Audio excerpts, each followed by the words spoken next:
boa tarde a todos. Para quem ainda não me conhece, meu nome é Mariana e eu sou psicóloga na creche. Em conversa com Gabriela, nós achamos que seria uma boa ideia de que eu gravasse alguns vídeos para auxiliar aí vocês pais, auxiliarem os filhos de vocês a lidar aí com esse momento difícil que nós estamos vivendo, de isolamento social, de pandemia, né? Nós achamos que seria uma boa ideia porque tem chegado até nós vários relatos de crianças que estão vivendo algum desconforto emocional, né? Principalmente relacionado à ansiedade.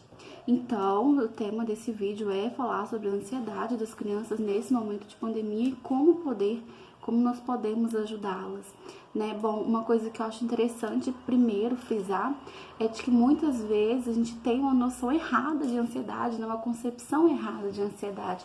Muitas vezes a gente acha que a criança que é impaciente, ela é ansiosa, né? Naqueles momentos de impaciência dela é porque ela está ansiosa. Por exemplo, quando tá chegando as férias ou quando marca a festinha de aniversário e ela fica ali constantemente perguntando quantos dias falta para chegar e tal. A gente acha que aquela impaciência é ansiedade, mas não. Na verdade, a ansiedade é uma emoção muito desagradável que envolve uma série de alterações no nosso corpo, como taquicardia, insônia, dificuldade para dormir, né? Boca seca, excesso de suor, falta de ar, dificuldade para respirar, né? Respiração ofegante, enfim, uma série de coisas, né? E normalmente as situações que geram ansiedade na gente, elas estão muito relacionadas ao medo, às situações às quais a gente não tem controle, a gente não sabe o que vai acontecer, situações que a gente pode se sentir talvez ameaçado, né? E esse momento de pandemia, por definição, é uma situação, assim, de extrema capacidade de gerar ansiedade na gente e nas crianças também, né? É uma situação que a gente não tem controle, a gente não sabe quando vai acabar, a gente não sabe o que vai acontecer amanhã, né? De certa forma, a gente se sente ameaçado por essa doença, por esse vírus, sente um medo, um receio de contrair a doença, né? Então, assim, é um momento muito delicado e com potencial de gerar ansiedade enorme, né? E quando a gente pensa nessa situação relacionado às crianças, acho que fica um pouco pior ainda do que para nós. Primeiro porque a criança, né, elas têm sim essa questão de não saber ainda se expressar, de não ter muita maturidade cognitiva para compreender as coisas, né? E além disso, elas tiveram a rotina delas brutalmente interrompida de uma forma abrupta, né? Foi muito repentino, de um dia para o outro, né? Elas iam para escola, creche, balé, natação, e de repente não vai para canto nenhum mais, né? E assim, no início, a justificativa que a gente deu para as crianças, né, do motivo que elas não poderiam mais frequentar a escola, creche, sair, é de que tinha um vírus lá fora, né, que tinha capacidade, potencial de matar e que a gente precisava de ficar em casa para não pegar a doença, né? E agora, como que isso fica na cabeça das crianças, né? Porque possivelmente a maioria de vocês pais já voltou a trabalhar, né? Então, como é que isso fica na cabeça das crianças? Tem um vírus lá fora que mata, que é perigoso, eu não posso sair, mas meu papai e minha mamãe tá saindo, eles vão morrer, vão ficar doentes, né? Como que as crianças estão lidando com isso? Elas estão compreendendo, será, né?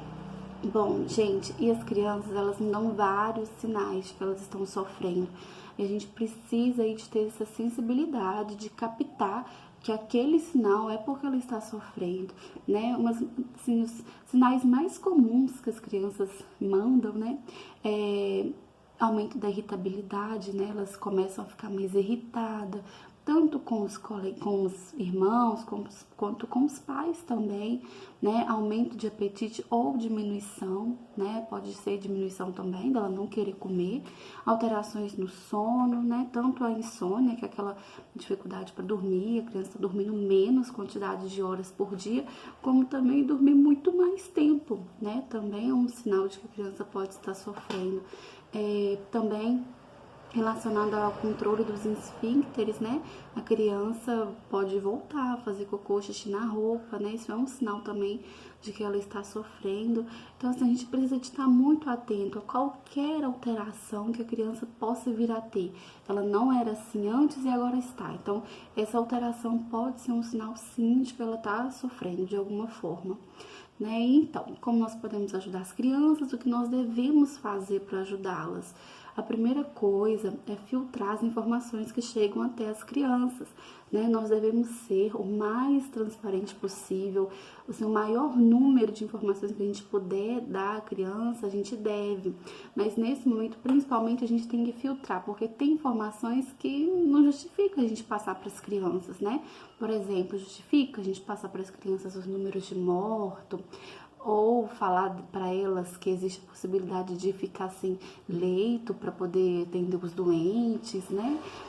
A gente não precisa de falar isso. A criança não precisa de saber disso, né? Inclusive, ela não tem maturidade para lidar com isso, né? Então, se você, mãe, pai, gosta de assistir ao noticiário, não assista perto do seu filho, né? Não assista, porque nesse momento, né, principalmente os jornais estão tendo muitas notícias ruins para dar. Então, as crianças não precisam de ficar sabendo dessas notícias. A única coisa que elas precisam saber é que tem um vírus lá fora que está deixando as pessoas doentes e que nós devemos fazer a nossa parte para a gente não pegar esse vírus. Apenas isso, né? E aí você repassa com a criança, né, quais são os cuidados que a gente deve tomar, né, o uso de máscara, lavar sempre as mãos, né, e principalmente a questão do distanciamento, da distância que a gente deve ter das pessoas quando a gente vai à rua, né, porque a partir disso que você vai explicar para a criança por que ela não pode voltar ainda para a escola e você já pode voltar para o seu trabalho, né, então você vai explicar à criança que todas as pessoas que estão na rua, que estão no trabalho, elas precisam de ter uma distância entre elas, né? Uma distância de 1 metro a 1,5 metro. E aí, como com criança a gente precisa de fazer tudo muito no concreto, né? Para ela ver, então você vai pegar ali algo que tem esse tamanho, de 1 metro, 1,5 metro, um cano, um cabo de vassoura, o que for.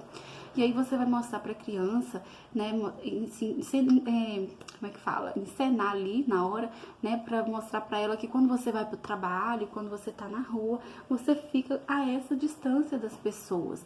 E aí você vai perguntar para ela: você na sua escola, você lá na creche, conseguiria ficar com esse distanciamento do seu coleguinha? Você conseguiria ficar aqui, seu coleguinha lá, né? Aí ela vai falar provavelmente que não, né? E você vai falar com ela que lá na escola as carteiras são muito próximas, então tem coleguinha na frente, atrás, dos lados, e que não seria possível que eles ficassem distantes assim uns dos outros na escola, na creche, na hora do lanche, né? Todo mundo fica numa mesinha. Então, assim, não seria possível. É por isso que ela ainda não pode ir para a escola e você vai para o trabalho, porque lá você toma todos esses cuidados, né? Deixar para a criança essa segurança de que você tá tomando todos os cuidados para não ficar doente, né? Porque com certeza ela fica com esse medo de você ficar doente, de você morrer, enfim, né? Então é importante a gente passar essa segurança à criança. A segunda coisa que a gente não deve fazer é mentir para as crianças, né? A gente deve sempre dizer a verdade. Então talvez o seu filho tá ali naquele momento ali querendo saber quando que ele vai poder voltar para a escola, quando ele vai poder voltar para a creche, ir na pracinha e tal, né? Voltar à vida normal. E aí você ali com o objetivo talvez de, não sei, né, de auxiliar ele ali naquele momento, fala assim: ah, daqui 10 dias, daqui 15 dias, daqui um mês. E aí vai, passa o tempo, chega e não acontece, né? Não volta à vida normal. Então, algo que a gente não deve fazer é colocar um fim, colocar uma data para isso acabar, porque a gente não sabe quando vai acabar, né? Então, diga a verdade para o seu filho, fala assim: eu não sei quando vai acabar, vamos descobrir juntos, né? E aí, uma estratégia para isso é você pegar um calendário daqueles que a gente tem em casa, e aí você ir marcando com seu filho um xizinho em cada dia que tá passando, né? Desde lá do começo, dia 18 de março, quando começou, né? E aí você vai marcando com ele todo dia e você vai falando com ele: ó, nós vamos descobrir juntos quanto tempo que vai durar, nós vamos descobrir junto quando é que vai acabar, porque a gente tá acompanhando aqui, né? Então isso dá à criança uma certa noção de controle, né? Ela ter aquela ciência do que está acontecendo, de quantos dias estão passando. Então, dá a ela uma certa segurança, né? Mas se seu filho não tivesse questionamento de ficar te perguntando quando vai poder voltar para a escola e tal, não precisa te fazer. É só no caso daquela criança que tem esse questionamento, tá? Bom, a terceira coisa, gente, é criar uma rotina para a criança, né? De preferência o mais parecido possível com o que ela tinha antes dessa pandemia, né? Então, se ela ia para a escola de manhã, você vai vestir o uniforme nela de manhã, você vai fazer com ela as atividades que ela faz nas atividades da escola na parte da manhã. Se à tarde ela ia para a creche, o uniforme da creche à tarde, atividade da creche à tarde, né? Os horários que ela vai ter livre ali, você conversa junto com ela para ver o que ela quer fazer, né? Então, isso é muito importante para fazer esse quadro de horário, ouvir a criança, o que ela quer fazer, qual horário, exceto essa questão da escola e da creche, que tem que ser no horário que era mesmo, né? Então, assim, para manter uma rotina mais parecida. Se for possível, né, com horários de dormir, de acordar, de se alimentar também o mais parecido possível.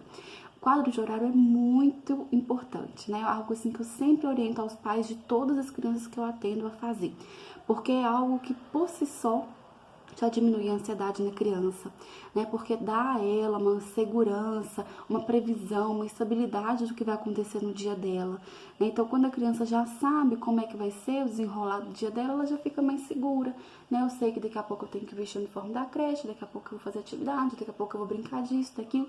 Então, você já faz a rotina da criança para ela, junto com ela, de preferência. A quarta coisa, gente, é escutar as crianças. Escutar é diferente de ouvir, né? Ouvir está relacionado aqui ao nosso aparelho auditivo, ao nosso ouvido, ao som que o nosso ouvido capta. O escutar é algo mais profundo, é quando eu coloco a minha mente, o meu coração, as minhas emoções ali naquilo que meu ouvido captou e eu tento ali realmente entender, me colocar no lugar do outro, e realmente é uma escutativa, né? Enfim, é isso que nós devemos fazer com as nossas crianças, porque muitas vezes elas estão chorando, elas estão ali, né, irritadas, e a gente não consegue, a gente fica também irritado e acaba brigando ali, ao invés de fazer o que ela precisa, que é ser ouvida, né? Ela tá irritada, ela tá chorando, porque ela quer dizer algo, mas não consegue, não sabe, tá aqui, mas ela não consegue externalizar, né? Então, naquele momento ali que ela estiver muito irritada, você provavelmente não vai conseguir conversar com ela, né? Mas aí você espera ali o furacão passar e depois você vai, senta com ela, conversa, diz a ela, né? Explica a ela que você também sente raiva, que você também fica irritada, que todas as pessoas do mundo ficam e que isso é normal, né? Mas essa emoção desagradável vem e passa e vai embora, igual a onda do mar que vem e vai embora, né? Você vai dizer isso a ela. E mais importante do que dizer que vai passar, né? É dizer que você está ali junto com ela, que ela não precisa se preocupar, que você vai estar ali sempre para proteger, para cuidar dela, né? E aí você vai criar esses espaços ali para ela se expressar. Você vai perguntar para ela o que estava passando na cabecinha dela, né? Se for algum medo, né? Alguma tristeza, você vai ouvir, você vai ajudar ela a lidar com aquilo, né? Se for algum medo, você vai desconstruir esse medo. Se for alguma tristeza, você vai ali talvez tentar mostrar o outro lado da situação para ela, o lado positivo, né? Enfim, gente, mas mais do que nunca, nesse momento de pandemia, as nossas crianças precisam se sentir amparadas e protegidas. Então, elas precisam desse espaço de escuta, tá? Bom, e para finalizar, gente, se vocês querem realmente que o filho de vocês tenha menos ansiedade e mais alegria, felicidade, né? O que a gente precisa de fazer é colocar na vida da criança, na rotina da criança, mais momentos que gerem essas emoções positivas nela. Então, se você sabe, né, que ela gosta de dar uma volta no bairro, você pega ela e dá uma volta. Se você sabe que ela gosta que você brinque com ela, você brinque com ela, né? Então, faça com ela uma listinha de coisas que ela acha muito legal de fazer, que ela gosta muito, e aí você vai encaixar essas coisinhas naquele quadro de horário que a gente falou, né?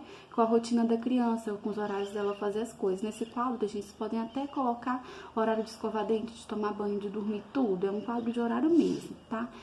Bom, gente, essas coisas, na verdade, elas são muito simples, é muito simples, né? A gente criar um quadro de rotina, é muito simples, a gente não mentir pra criança, filtrar as informações, né? Só que são coisas que requer tempo e dedicação dos pais para os filhos, né? Então, assim, agora mais do que nunca, né? Os filhos de vocês precisam que vocês dediquem tempo a eles, né? Eu sei, tá um momento muito complicado para todo mundo, para nós adultos, né? Mas para as crianças é ainda pior. Então, elas sim precisam de vocês, pais, muito, muito mais do que sempre precisaram, né?